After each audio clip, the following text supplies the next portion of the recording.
NATO की रूस को चेतावनी, कहा रासायनिक या परमाणु हथियारों का इस्तेमाल बर्दाश्त नहीं किया जाएगा। इससे यूक्रेन में जंग का स्वरूप को पूरी तरीके से बदला जाएगा। रूस यूक्रेन जंग का 31वां दिन आज। यूक्रेन में भीषण जंग अभी जारी। चेर्निहिव में यूक्रेन की सेना ने रूसी सेना के ठिकानों को तबाह किया। रूस का चेर्निहिव में यूक्रेन के तोपखानों को तबाह करने का दावा, कहा औद्योगिक इलाके में बनाए गए थे तोपखाने। राजधानी कीव के पास रूसी हमले की चपेट में आया एक तेल डिपो। मिसाइल हमले में तेल डिपो में लगी भीषण आग। यूक्रेन की राजधानी कीव के पास इरपिन में बहुमंजिला इमारतों के ऊपर आसमान में दिखा धुएं का गुबार। कीव के मेयर का दावा, यूक्रेन की सेना ने इरपिन समेत शहर के उत्तर पश्चिम और उत्तर पूर्व के इलाकों को वापस लिया। डोनबास में यूक्रेन के विद्रोहियों की सेना डीपीआर संभाला मोर्चा। अद्विका इलाके में यूक्रेन की सेना पर गोलीबारी की। रूस की बमबारी की वजह से यूक्रेन का मारियुपोल शहर पूरी तरीके से तबाह हुआ। मेयर ने कहा, पुनर्निर्माण में कई साल लग जाएंगे।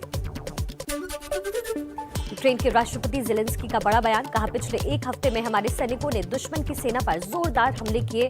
जंग के बीच रूस के रक्षा मंत्री कहीं गायब हो गए हैं। रूस की सेना का दावा, यूक्रेन की सैन्य ताकत को कम करने का पहले चरण का मुख्य उद्देश्य पूरा हुआ।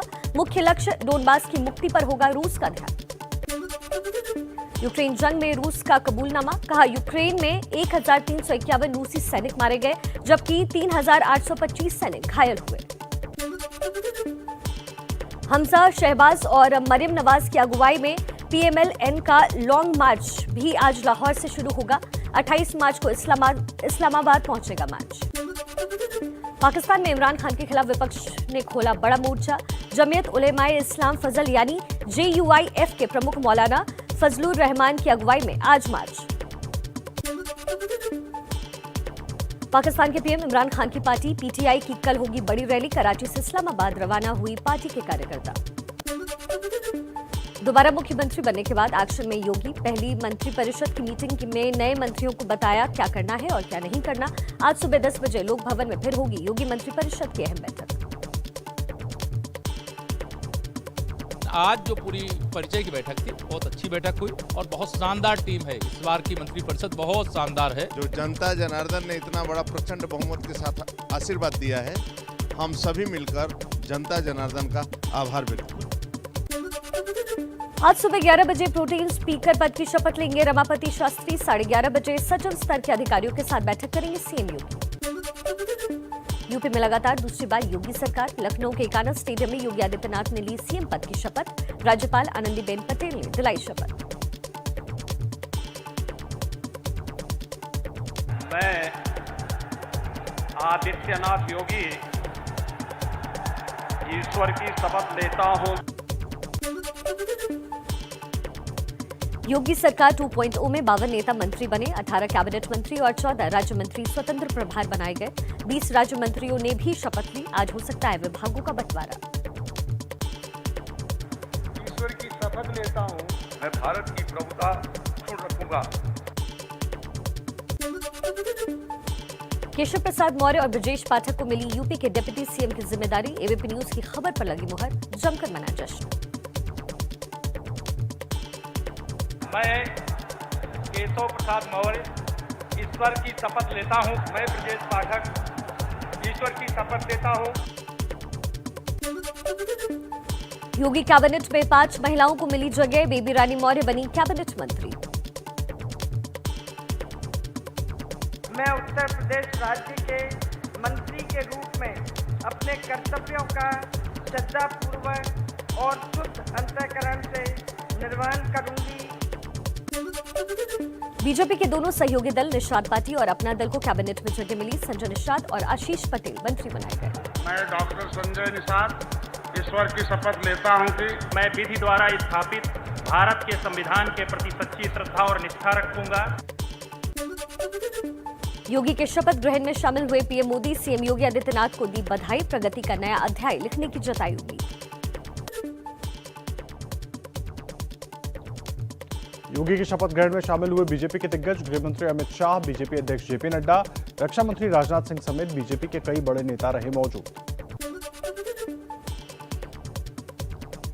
योगी के शपथ ग्रहण के दौरान 50,000 लोगों की क्षमता वाला इकाना स्टेडियम खचाखच भरा दिखा। मोदी योगी के नारे से गूंजा स्टेडियम।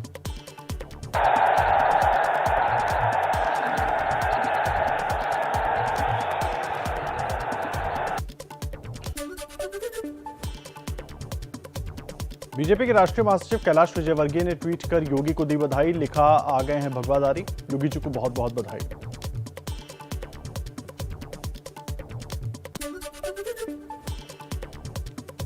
पिछली सरकार में डिप्टी सीएम रहे दिनेश शर्मा, श्रीकांत शर्मा और सिद्धार्थ नाथ सिंह को नहीं मिला दोबारा मौका। सतीश महाना भी नहीं बने मंत्री। महाना को विधानसभा अध्यक्ष बनाने की चर्चा।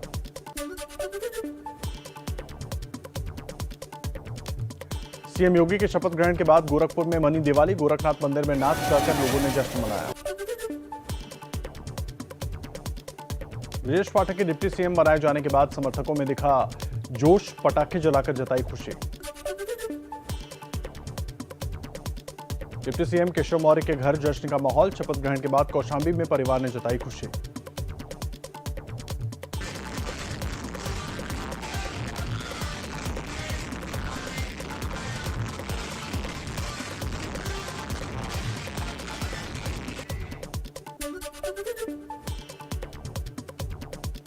शपथ ग्रहण के बाद डिप्टी सीएम केशव प्रसाद मौर्य का बड़ा बयान। कहा, 2024 में लोकसभा की 75 सीटें जीतेंगे। 2024 में 75 प्लस के संकल्प के साथ हम आगे बढ़ेंगे।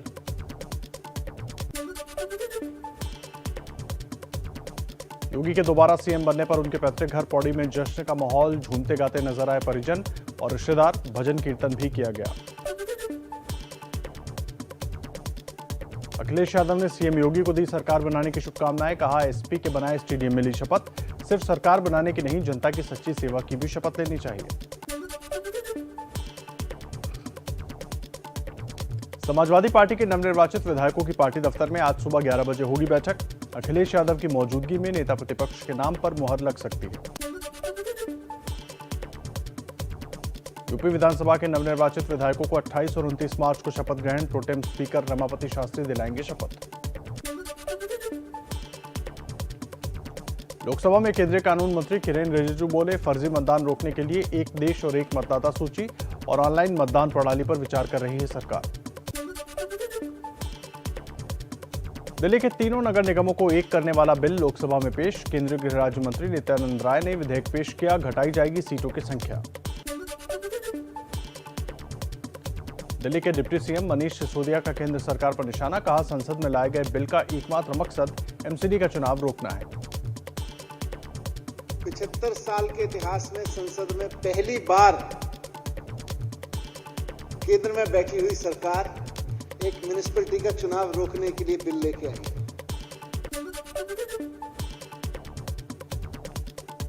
आज पेश होगा दिल्ली का बजट। शिक्षा, स्वास्थ्य और पर्यावरण को लेकर हो सकते हैं बड़े ऐलान। गृह मंत्री अमित शाह का आज गुजरात दौरा। अहमदाबाद में कई योजनाओं का करेंगे शुभारंभ। गुजरात सरकार के स्कूली पाठ्यक्रम में भगवद गीता को शामिल करने पर राष्ट्रीय अल्पसंख्यक आयोग के कार्यवाहक अध्यक्ष सैयद शहजादी ने कहा, गीता कोई धार्मिक पुस्तक नहीं बल्कि एक दर्शन है। आइडियाज ऑफ इंडिया समिट में एबीपी नेटवर्क के सीईओ अविनाश पांडे ने कहा, हम सनसनी और समाज में जहर फैलाने के लिए खबरें नहीं दिखाते। While we believe in numbers, but we also believe in doing the right thing. We don't only go by TRPs, but by touching people's heart.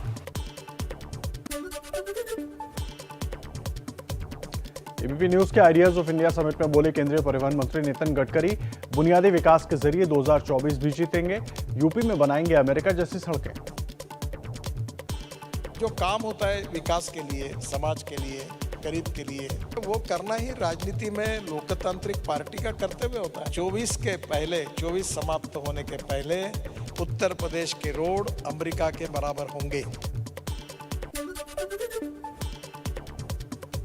ABP network के कार्यक्रम आइडियाज ऑफ इंडिया में बोले महाराष्ट्र के मंत्री आदित्य ठाकरे, राजनीतिक हमलों से परहेज नहीं, निजी हमले गलत।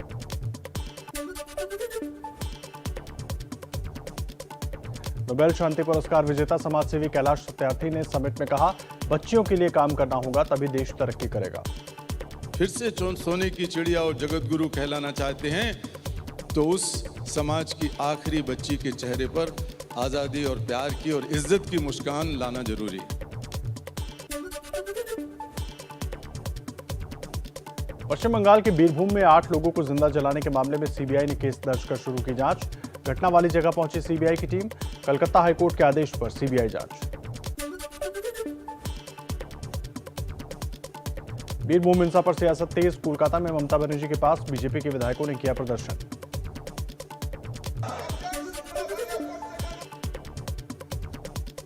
बीरभूम हिंसा का जिक्र कर बीजेपी नेता रूपा गांगुली की आंखें हुई नम। बोली सिर ग्लानि से झुक जाता है। राज्य में राष्ट्रपति शासन लगाने की मांग की।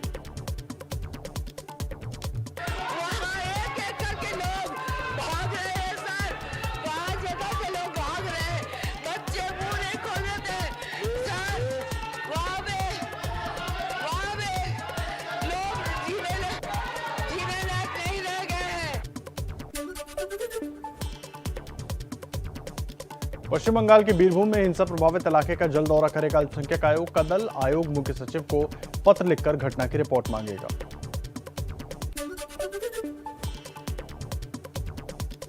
इंडियन न्यूज़पेपर सोसाइटी की शिकायत पर देश में गूगल के खिलाफ जांच करेगा competition commission of India. Google पर मजबूत पोजीशन का गलत इस्तेमाल कर ऑनलाइन न्यूज में होने वाली कमाई में मीडिया संस्थानों का हिस्सा हड़पने का आरोप है। केंद्र ने सुप्रीम कोर्ट से कहा यूपीएससी सिविल सेवा परीक्षा में अतिरिक्त मौका देना संभव नहीं।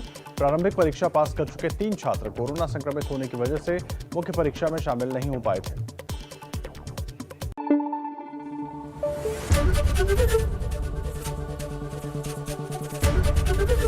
एबीपी न्यूज आपको रखे आगे।